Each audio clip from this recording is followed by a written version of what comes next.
How you doing, Billy? It's good to see you. Good seeing you. How you doing? I want to say first off, thank you. Thank you for supporting a film like this and putting some information out there about it. It means a lot. We don't have we're not one of those big studio films or anything. This is a project that we put together ourselves, and I couldn't be more grateful for you taking out the time to support it. So thank you.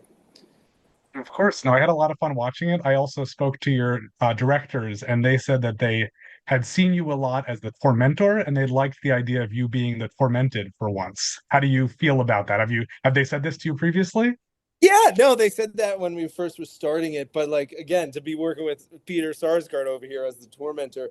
Ironically, who's the villain? Who's the villain in this story? That's what I love about projects like this is that no one's a villain in their own story, but you also are justified by both characters. They both do horrible things. They both do great things. Like, who's the villain? And I think that's kind of like we look at our own lives. I've done bad shit before, but I don't think I'm a villain. But yeah, it's cool because I think J.C. Horton's kind of a bad guy as well, with the hypocrisy of what he puts out there.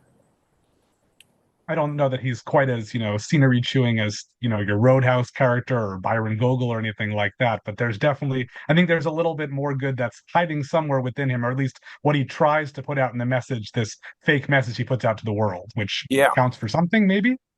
I don't know. I'd like to explore the idea of hypocrisy of saying what you do and then your actual actions.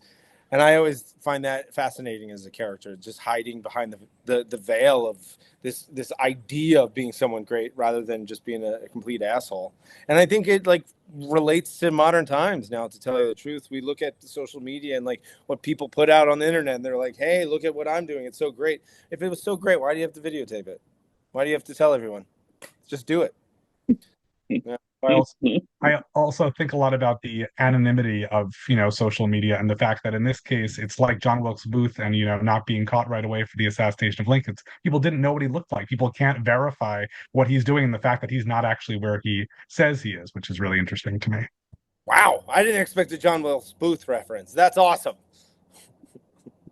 Well, how would you consider yourself a history buff? Are you familiar with this era at all? Yes and no. It's funny throughout my career.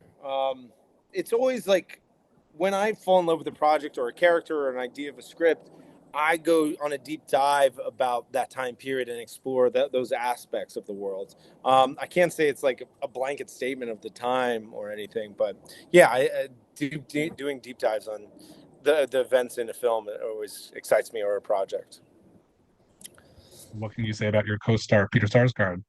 He's oh my god, smells. He's damn sexy. He's he's Scratch and he, sniff actor.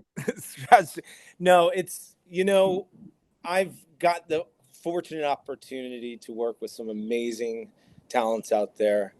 The best gift I got working with Peter Sarsgaard is that I could call him a friend now, and that means Yeah. and like because this industry a lot of times it's selfish, and when you work with an actor such as him, that's a talented, stupid talented. Um, I don't know. You get a friend, and you could admire and you could cherish the time you just spent with each other. Uh, it's a far and few between blessing to work with people like that just play with you. That sounded weird, didn't it, Peter? That sounded really good. I think you should mention that I'm a scratch and sniff actor. Scratch and sniff actor. Yeah, you All should be different able body to parts too. smell me through the screen in this movie. And I think it's the difference in our odors that tells the tale. No, Well, the thing is, he's right. It's like we have all these awards and stuff actors are given, and this one's good, and he's better than this one or that one, and it's of course all bullshit. But um, it distances us from each other at times. It actually, like every other human, we're competitive, and we like watching it in sports. Why don't we like watching it in music on music shows where somebody wins? We like watching it on everything. We like watching it in cooking shows, and it distances the actors from each other because we're competing with each other. And You know, I think the most important thing you can do with fellow actor is to just say we're not doing that. Like let's really try not to do that. Let's really not try to like, show off at the expense of someone else. And we had just a great time doing it together. And yeah, that makes for friendship Yeah. ultimately, Again, this was connection. a small film to piggyback off Peter. We didn't, there was no payday. This was us carrying equipment. This is us building the characters, the wardrobe, the story. This was showing up to play. It was only exciting every day to be like, oh, what a crazy fun idea are you bringing in? And to like Yeah, building on it. That's what I yeah, think sometimes lacks in this industry is like the empowerment of your community. And we had such a great community on set. I mean, like even our prop girl, she was like 21. She was the first time she had a department, and she crushed it. She crushed it. You know, yeah.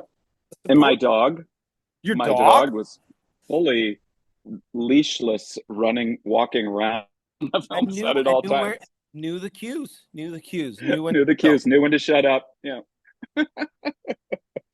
Well, for a film about people having such difficult time getting along, I'm glad to hear that it was a very cohesive behind the scenes experience. It really was. It really was. It was a blessing. Again, small film, and to get it out there in any capacity is really, really exciting.